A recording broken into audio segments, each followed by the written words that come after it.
Okay,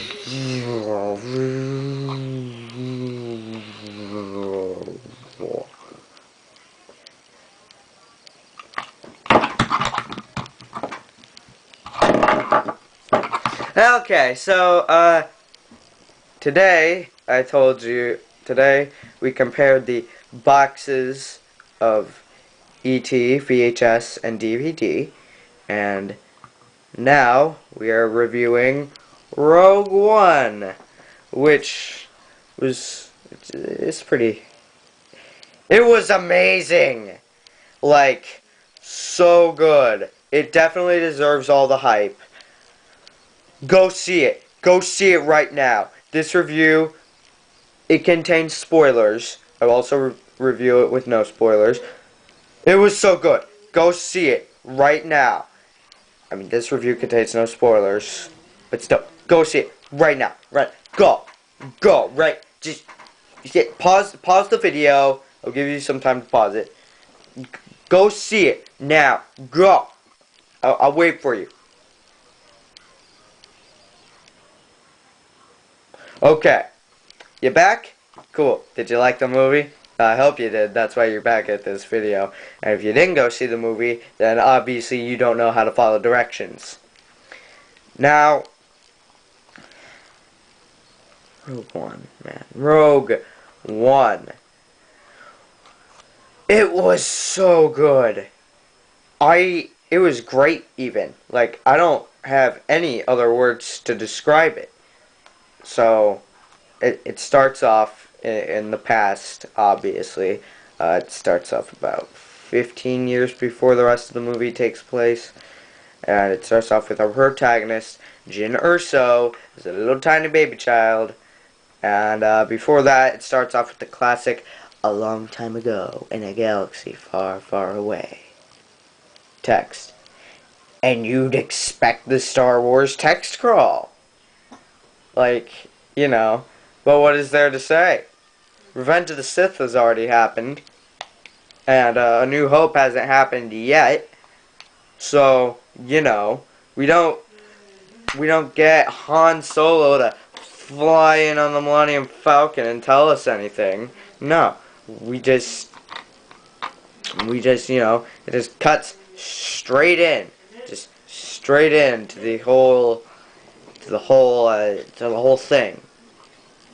And so that's pretty, there's no text scroll. I was a little sad about that, but still, Star Wars episode, well, we use Roman numerals, so I guess it'd be I.V 3.5.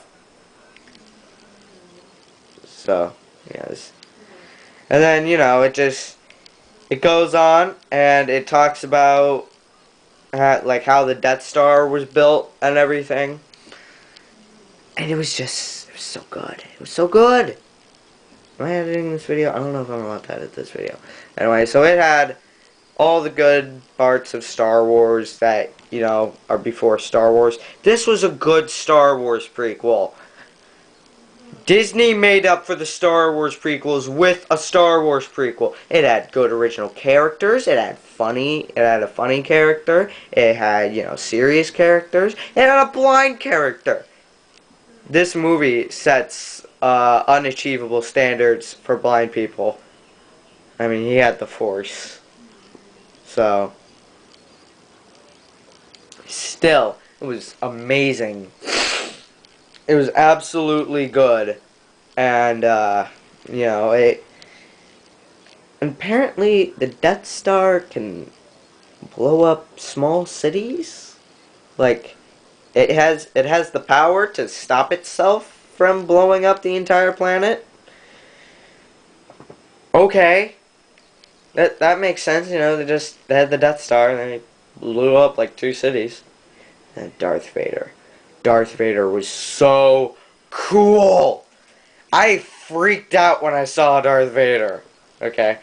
And they also had C-3PO and R2-D2. They were there for like their little cameo. And then just, oh my gosh, they had Princess Leia. Princess Leia was in there. They made Carrie Fisher look 40 years younger for her one scene at the end. And you might think, oh, just like Mark Hamill got as Luke Skywalker at the end of Force Awakens. Yeah. Oh, and by the way, if you're mad that Luke Skywalker was at the end of Force Awakens, and I just told you that, it's been out for a year. It's been out for almost a year. So, you know, deal with it. You had your chance to see it without spoilers. And now, this. It was so good. In fact, it left off where Episode 4, A New Hope, starts. Like, you could watch this one and then Episode 4, and you would miss nothing. You'd miss nothing. In fact, I recommend to Disney that they add a couple seconds of new footage, and if you saw the movie, then you know what couple seconds of new footage would be needed for this.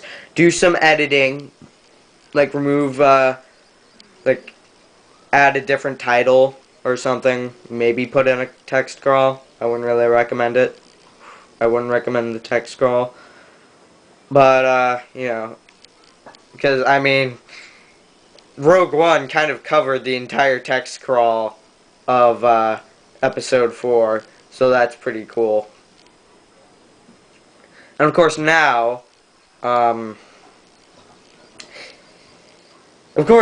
they just decided to make this movie super friggin' good. Of course they had to do that.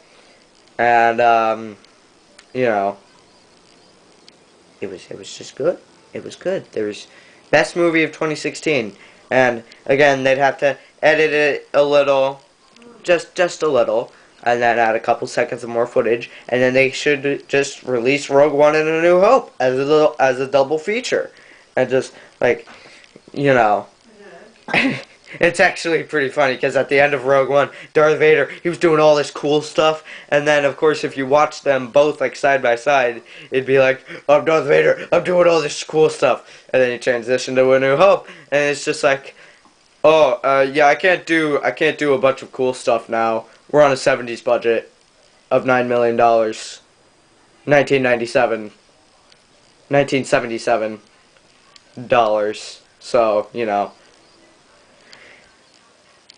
I mean, $9 million today, that's like the catering bill of a Marvel movie, right? Yeah. So, it was good. It was good. I highly recommend it. And of course, you know, this review had no spoilers, which is why there's no editing. But, yeah. So, now, I am going to make the video with spoilers. And don't worry, they will be titled appropriately. So, there we go. Alright. Bye.